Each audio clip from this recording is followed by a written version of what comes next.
టాటరా classic రెటినాలకు world class treatment ఇప్పుడు మన భీరంగూడలో అమెరికన్ లేజర్ ఐ హాస్పిటల్స్.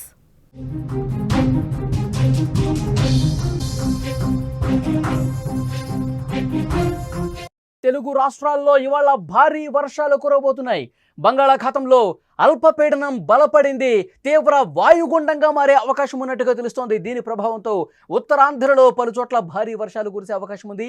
ఇటు తెలంగాణలో కూడా కుండపోత వర్షాలు కురిసే అవకాశం ఉంది. కొన్ని జిల్లాల్లో మత్స్యకారులు ఎవరూ కూడా వేటకు వెళ్లొద్దని హెచ్చరిక జారీ చేశారు. భారీ వర్షాల నేపథ్యంలో అప్రమత్తంగా ఉండాలని సూచన చేశారు.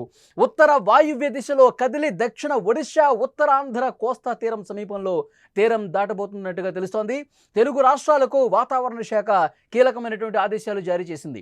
దీని ప్రభావంతో ఇవాళ రేపు ఏపీతో పాటు తెలంగాణలోని పలు జిల్లాల్లో భారీ నుంచి అతి భారీ వర్షాలు కురవబోతున్నాయి. అక్కడక్కడ తేలికపాటి ఉరుములు మెరుపులతో పాటు గంటకు 40 కిలోమీటర్ల వేగంతో గాలులు కూడా వీస్తాయని వాతావరణ శాఖ తెలిపింది. కొన్ని జిల్లాల్లో మోస్తరు వర్షాలు, మిగతా జిల్లాల్లో తేలికపాటి జల్లులు కూడా కురుస్తాయని తెలిపింది. సూర్యాపేట, ఖమ్మం, భద్రాద్రి కొత్తగూడెం, మహబూబాద్, జనగాం, వరంగల్, హనుమకొండ, ములుగు, భూపాలపల్లి, కరీంనగర్, పెద్దపల్లి, మంచిర్యాల, జగిత్యాల, హైదరాబాద్ ఈ 14 జిల్లాల్లో అక్కడక్కడ మోస్తరు వర్షాలు కురిసే అవకాశం ఉందని ప్రకటించింది. ఇక హైదరాబాదును వర్షం వీడేదే లేదని చెప్తోంది. హైదరాబాద్లో కూడా ఈ సాయంత్రం నుంచి వర్షం పడే అవకాశం ఉన్నట్లుగా సమాచారం వస్తుంది. వాతావరణ శాఖ చాలా క్లియర్గా చెప్తోంది. ఈ సాయంత్రం నుంచి వాతావరణం ఒక్కసారిగా మారిపోయే అవకాశం ఉంది. హైదరాబాద్లో చిన్నపాటి వర్షంగా మొదలై భారీ వర్షం కురిసే అవకాశం కూడా ఉంది అని సమాచారం వస్తుంది. ఇక ముఖ్యంగా ఆంధ్రప్రదేశ్ విషయానికి వస్తే కనుక వాయుగుండం ప్రభావంతో ఏపీలోని పశ్చిమ గోదావరి, అంబేద్కర్ కోనసీమ, తూర్పుగోదావరి, కాకినాడ, అనకాపల్లి, విశాఖపట్నం, విజయనగరంలో ఆరెంజ్ అలర్ట్ జారీ చేసిన పరిస్థితి. అంటే ఒక మోస్తరు నుంచి భారీ వర్షం పడే అవకాశం ఉంది కొన్ని జిల్లాల్లోని స్పష్టమైనటువంటి సంకేతం వస్తోంది. ఈ 7 జిల్లాల్లో 2 రోజులు భారీ నుంచి అతి భారీ వర్షాలు కూడా కురిసే అవకాశం ఉందని వాతావరణ శాఖ తెలిపింది. ఇటు ప్రకాశం, తర్వాత బాపట్ల, పల్నాడు, గుంటూరు, కృష్ణా, ఎన్టీఆర్, ఏలూరు, అల్లూరు సీతారామరాజు, పార్వతీపురం, మన్యం, శ్రీకాకుళం జిల్లాలకు ఎల్లో అలర్ట్ జారీ చేశారు. ఈ 10 జిల్లాల్లో కూడా భారీ వర్షాలు కురిసే అవకాశం ఉంది. కొన్ని ప్రాంతాల్లో ఉరుములు మెరుపులతో కూడినటువంటి వర్షం పడే అవకాశం ఉంది. తీరం వెంబడి గాలులు కూడా బలంగా వీచే అవకాశం ఉంది. గంటకు 40 నుంచి 60 కిలోమీటర్ల వేగంతో గాలులు వీచే అవకాశం ఉంది. మత్స్యకారులు వేటకు వెళ్ళొద్దని చెప్పి వాతావరణ శాఖ చాలా స్పష్టంగా చెప్పింది. కాబట్టి ఈరోజు సాయంత్రం నుంచి వాతావరణంలో మార్పులు కనిపించబోతున్నాయి. వాయుగుండం ప్రభావంతో అల్పపీడనం బలపడింది, వాయుగుండంగా మారుతోంది. దీని ప్రభావంతో శ్రీకాకుళం, విజయనగరం, విశాఖపట్నం, తూర్పుగోదావరి, పశ్చిమ గోదావరి, కృష్ణా, గుంటూరు, పల్నాడు ఈ జిల్లాల్లో భారీ వర్షాలు కురవబోతున్నాయి. 2 రోజుల పాటు భారీ వర్ష సూచన ఉన్నట్టుగా సమాచారం వస్తోంది. ఇక మరొక వైపు తెలంగాణలో కూడా ఇంతకుముందు నేను చెప్పినటువంటి జిల్లాలు ఏవైతే ఉన్నాయో ఆ జిల్లాల్లో ఆరెంజ్ అలర్ట్ జారీ చేసినటువంటి పరిస్థితి కనిపిస్తోంది.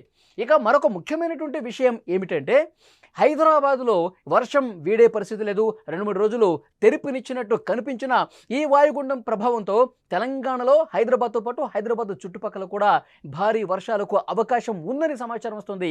గాలులు కూడా 40 నుంచి 60 కిలోమీటర్ల వేగంతో గాలులు వీచే అవకాశం ఉందని వాతావరణ శాఖ స్పష్టంగా చెప్తోంది. మరొక ముఖ్యమైన విషయం ఏంటంటే భారీ వర్షం కురుస్తున్నటువంటి సమయంలో జాగ్రత్తలు తీసుకోవాలని చెప్పి అధికారులు చెప్తా ఉన్నారు. ఎందుకంటే గత అనుభవాన్ని దృష్టిలో పెట్టుకుని లోతట్టు ప్రాంతాలు పూర్తిగా జల దిగ్బంధం అయిపోయినటువంటి పరిస్థితి ఉంది. మొన్న మూసి ఏ విధంగా ఒక ప్రమాదకరమైనటువంటి పరిస్థితిని క్రియేట్ చేసిందో మనమందరం చూసాం. హిమాయసాగర్ జంట జలాశయాలు ఏవైతే ఉన్నాయో అక్కడ నుంచి పూర్తిగా 35,000 క్యూసెక్కుల నీటిని దిగువకు వదిలిన నేపథ్యంలో అక్కడ ఎంజీ బేస్, బస్టాండ్ కావచ్చు, దిగువనటువంటి మూసారంబా కావచ్చు, శంకర్ నగర్ కావచ్చు, ఈ ప్రాంతాలన్నీ కూడా మునిగిపోయి చాలా తీవ్రమైనటువంటి పరిస్థితులు అక్కడ కనిపించినాయి. ఇళ్లన్నీ కూడా లోతట్టు కాలనీస్లో ఇళ్ళు పైకప్పుల వరకు మునిగిపోయిన పరిస్థితి మనం చూసాం. కాబట్టి భారీ వర్షాలు ఈ మధ్య కురిస్తే అసలు అంచనాకే అందకుండా క్లౌడ్ బర్స్ట్ రూపంలో పెద్ద ఎత్తున వర్షం పడుతోంది.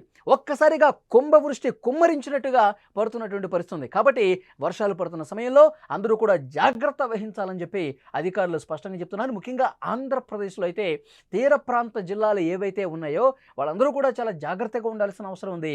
అలాగే సముద్రంలో ఎవరూ కూడా వేటకు వెళ్ళొద్దు. సముద్రంలో అలలు ఉవ్వెత్తున ఎగసిపడే అవకాశం ఉంది. వేటకు వెళ్ళొద్దని కూడా హెచ్చరిక జారీ చేస్తున్నారు. బలమైన గాలులు వీచే అవకాశం ఉంది. లోతట్టు ప్రాంతాల్లో అధికారులు ఎప్పటికప్పుడు మానిటరింగ్ చేసే పరిస్థితుంది. ఆంధ్రప్రదేశ్లో అధికార యంత్రాంగం ఆయా జిల్లాల్లో ఉన్నటువంటి కలెక్టర్లు సమన్వయం చేసుకుంటా ఉన్నారు.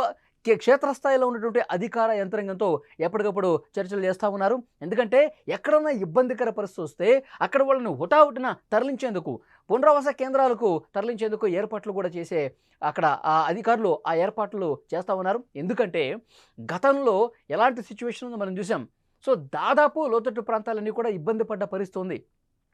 అక్కడ రహదారులు పూర్తిగా ఇటువైపు నుంచి అటు రాకపోకలు కూడా నిలిచిపోయిన పరిస్థితి. ఎందుకంటే వాగులు వంకలు విపరీతంగా పొంగి ప్రవహించినటువంటి పరిస్థితి ఉంది. కాబట్టి అలాంటి ప్లేసెస్ అన్నింటిని కూడా ముందస్తుగానే గుర్తించి నిజంగా అక్కడ చాలా తీవ్రమైన పరిస్థితులు ఉంటే అక్కడ ఉన్నటువంటి వాళ్ళని కూడా వెంటనే సురక్షిత ప్రాంతాలకు తరలించే ఏర్పాట్లు కూడా అధికార యంత్రాంగం రెడీ చేసి పెట్టుకుంది.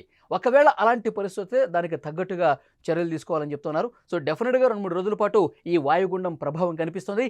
ఈ సాయంత్రం నుంచి ఆ మార్పు చాలా స్పష్టంగా కనిపిస్తుంది. ఏదైనా అత్యవసరం ఉంటేనే భారీ వర్షాలు పడుతున్నప్పుడు బయటికి రండి అని కూడా అధికారులు చెప్తున్నారు. లేదంటే కనుక ఇంటి పట్టునే ఉండండి. భారీ వర్షాలకు వస్తే కనుక రోడ్లు దాటే సమయంలో, వాగులు పొంగి ప్రవహించే సమయంలో అత్యంత ప్రమాదకర పరిస్థితులు ఉంటాయి. కాబట్టి అందుకు తగ్గట్టుగా జాగ్రత్త చర్యలు తీసుకోవాలని వాతావరణ శాఖ తెలియజేస్తోంది.